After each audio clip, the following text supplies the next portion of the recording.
In this section, we are going to gain a deeper understanding of the first stage, identifying desired results of the understanding by design process. Identifying desired results is the first step in the backwards design model of understanding by design. Within this first stage, there are a few components to this process.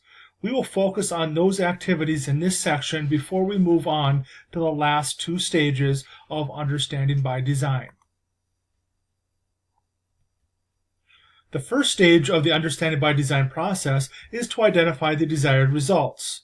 To identify the desired results, we first need to examine the content standards for the course you are developing. Then we will need to examine the knowledge and skills the students need to know for that standard.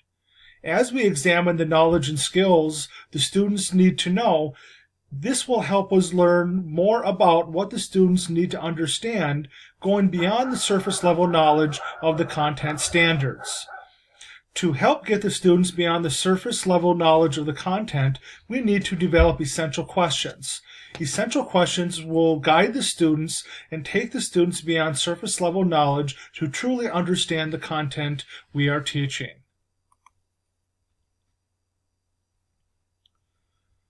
This process really focuses on the big ideas. Through focusing on big ideas, we want to identify those content standards that are being taught in the course, and then we want to really dig into those standards. Take a look at what the students need to know and do.